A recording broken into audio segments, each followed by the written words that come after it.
So, we went to go see Madam Web.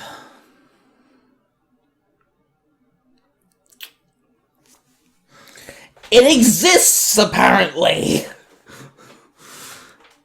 Yeah, so, me and my friend James, Mr. Hotshot118 on the Tai Tiger Online channel, he managed to get tickets really cheap. He got a discount.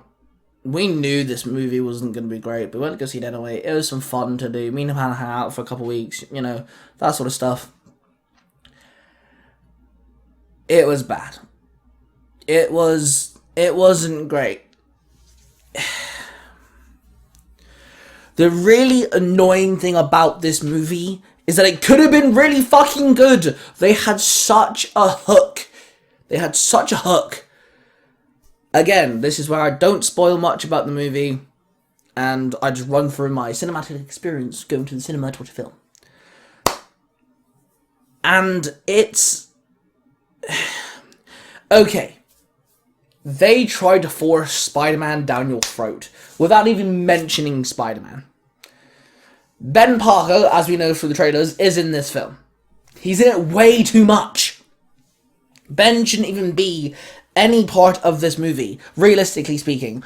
There's a line right at the end which revolves around Ben Parker, and it literally is forcing Peter Parker / Spider-Man down your throat.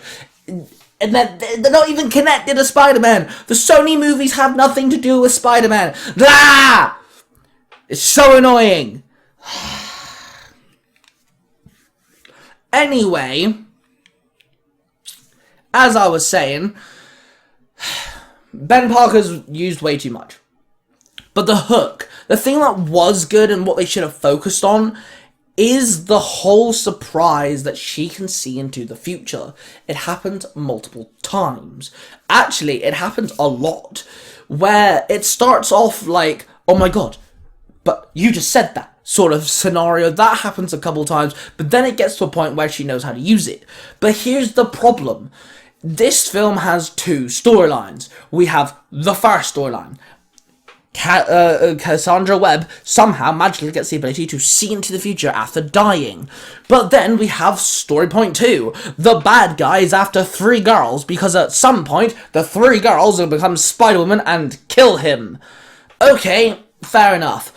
But they don't even lock together. The only reason why this happens is all by accident. The reason why these two storylines cross over is purely on accident. Cassandra walks onto a train and then sees the 3 girls who inevitably, magically, are on the same fucking train. Ah! I will say this, I did like the hunting aspect. It doesn't happen that much, it's not very long. There's just about 2 scenes worth from beginning to end where she's just clicked on that she can see the future. She's still freaked out by it, but they're on the run. They're all going, they're all running. They're like, wait, don't go this way, and then turns around and runs the opposite direction. I liked that. That was fun. That was entertaining, because one of the things that she sees in the future still happens even though she turned around the other way. Things like that is interesting. You should have kept that the entire fucking movie. They should have dropped the whole Spider-Woman thing. This is one of your spoilers, so be warned. The Spider-Women aren't even in the film! They're not in it! What I mean by that is, Ezekiel Sims has a nightmare about the 3 girls being Spider-Woman and whooping his ass. And apparently, it's a nightmare he's been having this entire time since he's been able to live for as long as he is, which never gets explained, by the way. Second of all, the second time you see them is a future scene that Madam Web has at the end of the movie. They don't even get their powers. They're not even powerful women at all throughout the entire film. They're not Spider-Women at all. Should have been just dropped. Drop the whole sequence. The whole shebang should have just been dropped. The whole thing, just fucking drop it. Drop it. What should have happened... Okay, what should have happened is, instead of Ezekiel making it so, oh, I'm going to die, do what happens in the comic books. Ezekiel kills people with a spider totem. Make it so they could have been Spider-Women at some point. Make it so there's a potential they could get superpowers. Maybe the spider totem just lies dormant in these girls. Make it so it's a hunt to kill, not a hunt because he's a scaredy little pussy. So fucking annoying. Literally the whole aspect of Ezekiel Sims chasing down these 3 characters makes no fucking sense. And it was boring. Fucking boring. Another thing about Ezekiel Sims. I'm kind of confused about something. His suit looks like an inside-out cosplay outfit. What the fuck was that? His suit looks wank, and I don't care. It looks weird. Ezekiel Sims doesn't even have a suit at all. It doesn't look creepy. It doesn't look scary of any kind. It literally looks like someone got a cosplay suit of Spider-Man and then just turned it inside out and put it back on. That's literally what it looks like. We don't get any origins of the suit. We don't get why he wears the suit. We don't even get why he's crawling around. And by the way, if this is the same universe as Spider-Man, which they apparently made, people are gonna be fucking terrified of Spider-Man now they've had that creep running around fucking 15 years beforehand. Fuck me. The only way, and I said this to my friend James, the only way that I would have accepted that suit is if at some point he terrified a J. Jonah Jameson-like character, because then, when Spider-Man is Spider-Man, at some point, you'd have the realization why J. Jonah Jameson doesn't fucking like Spider-Man. Ugh!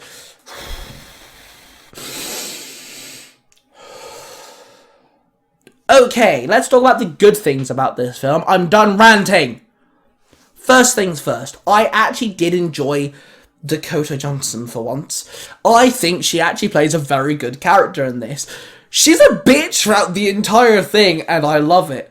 Right at the end, it changes. Right at the very last second, it changes, and that annoys me. But throughout the entire movie, she literally is a bitch to these 3 girls. She literally snaps at them, gives them a bollocking, treats them like little children, snaps at them, and all sorts. Amount of time she threatens, like, right, I'm just gonna leave you here. I'm just gonna take you to your parents. Blah, blah, blah. Is awesome. And then there's a slight difference in change at some point throughout the movie, and then there's a scene where she teaches them CPR, which I liked. I liked that. She's an EMT. That's a really good skill to have. I like that. But then it all gets ruined at the end. I'm not going to spoil every single thing. Don't worry, I'll do that with my actual review of the movie. But my issue is the whole film is about a woman who can see the future trying to stop 3 girls from being murdered by some random dude who's connected to her past. Okay. Then she becomes Madam Web at the very last second. She's not Madam Web the entire time. She's Madam Web at the very last minute. Literally, she's Madam Web for about 150 seconds. Yeah, she's never called Madam Web. She doesn't look great as Madam Web, by the way. She's not old or anything. And again, the girls aren't Spider-Women.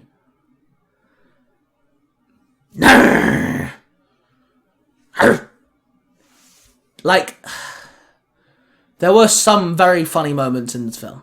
I laughed. I actually laughed.